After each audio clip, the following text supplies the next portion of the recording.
Ah,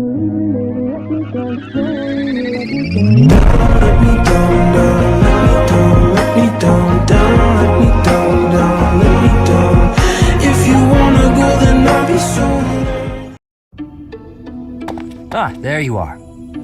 I apologize for calling you in so suddenly. Please, sit. There is a matter I would like to discuss with you. I believe I've told you this before, but it is my responsibility to aid the Archbishop in all her duties. Spiritual instruction, ceremony oversight, donation management, all of the Church's many administrative tasks. I oversee not only the priesthood, but also the Knights of Seros and the Officers' Academy. The Archbishop entrusts a great deal to my discretion, and I am honored by her confidence. Even when she must make decisions herself, she often seeks my counsel in advance. And yet, your appointment to a teaching position at the Officers' Academy was a complete surprise to me. You should be fully investigated at a minimum before being trusted with such a responsibility. But no such investigation has been conducted. I know you are skilled in war and in matters of strategy, but beyond that, I know next to nothing about you. That is indeed what it comes down to, if I'm being honest. Please understand that I mean no offense. First, I would like to know just how much you know about yourself. You are the child of Geralt Eisner, correct? That's quite a vague reply for such a basic question. In the future, I would advise you to answer such queries with confidence. As the former captain of the Knights of Seros, Geralt is renowned throughout Fodlan. If you really are his child, then no one would voice any complaint about you joining the Knights. How long has it been since you became a mercenary? I see. Most curious. Come to think of it, I have never asked your age. Just how old are you exactly? Your face says it all. You truly don't know, do you? Just what was Gerald thinking, raising you this way? Given your responses thus far, I feel as though any further questions would just be a waste of our time. However, permit me to make one thing clear. Whatever her reasons, the Archbishop has placed great faith in you. Do not betray that trust. That is all. Professor, a moment? I am sorry that I doubted your ability. I deeply regret ever holding such a view of you. It is obvious to me now that you are extraordinary. Do you doubt your own power, even now? I suppose that's only natural. You've lived your whole life knowing next to nothing about yourself. Not even Geralt could have possibly known all there is to know about you. But I wonder, are you satisfied with that? Are you content, not knowing who you are? Or do you yearn to know more? That was a foolish question, of course. You are not the sort to be complacent. So, only one more question matters. Are you ready? The truth. All of it. Learning it will doubtlessly have direct consequences on your life. I do not know what those will be. You may decide, once you learn it, that you wish you hadn't.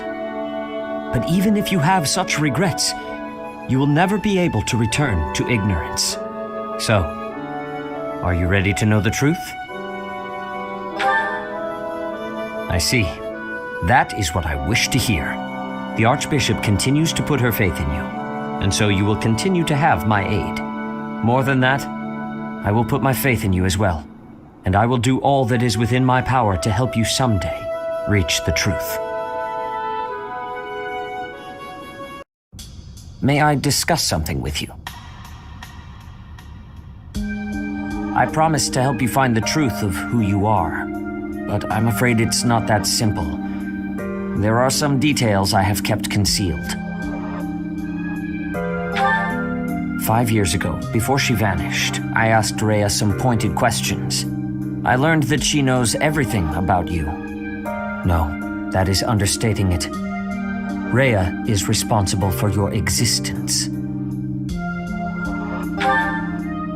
I could explain to you here and now what fragments of knowledge I was able to pry from Rhea. I fear, however, that a partial understanding might do you more harm than good. Once we save Rhea, you will know the whole of it. For now, that is all I can tell you. If you are still uncertain about your feelings, then permit me to add one more thing. You, Rhea, and I, we are like family. Because of those deep ties, you can be certain that I will never abandon or betray you. On the contrary, I greatly wish to see what your future holds. I am, and will always be, your ally. You are not wrong. History is full of examples. I don't believe that will be the case here, but I suppose all I can do is ask for your trust. The truth is, you have become indispensable to me. And that is true quite independently of whether I see eye to eye with Rhea, or even whether we are friends. After this war is over, where I go and what I do will depend wholly on you. I am still trying to figure that out myself.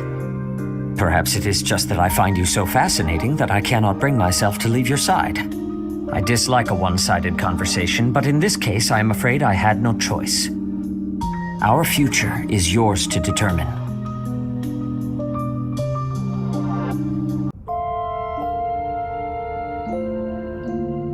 You must be exhausted.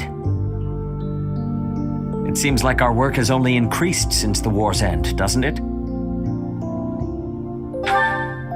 I am afraid that will not do, Your Majesty.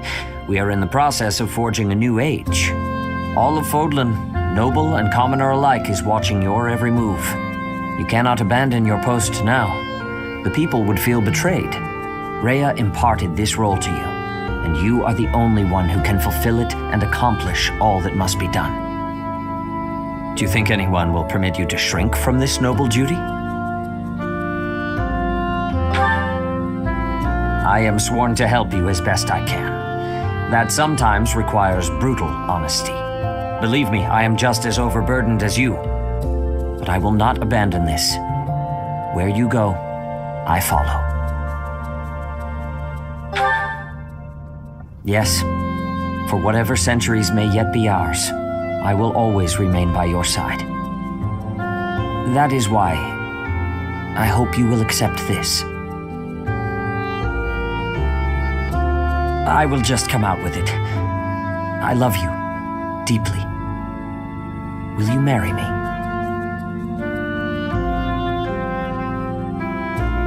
Since I have already tied my fate to yours, I could not help but imagine how lovely it would be to exchange wedding vows with you. But there is one thing I want to make sure you understand beyond any doubt. I am not proposing to you out of a sense of duty, nor a desire to perpetuate our bloodline. I want this because I am in love with you. I cannot conceive of a world without you in it. If you feel the same, will you do me the honor of joining your life with mine? You will. Then allow me to renew my pledge. From this day forward, I will always be at your side, through good or ill fortune, through the greatest of joys and the worst of woes. No matter how daunting the task, I will be there. However, we must always remember our duty to the people, even if it is at the expense of our happiness. We should wait to announce our marriage until Fodlan's stability is restored. And with the thought of that day in mind, we must now return to our work.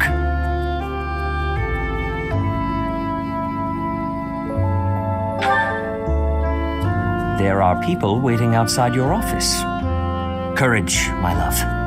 Let us go forth and face the world together.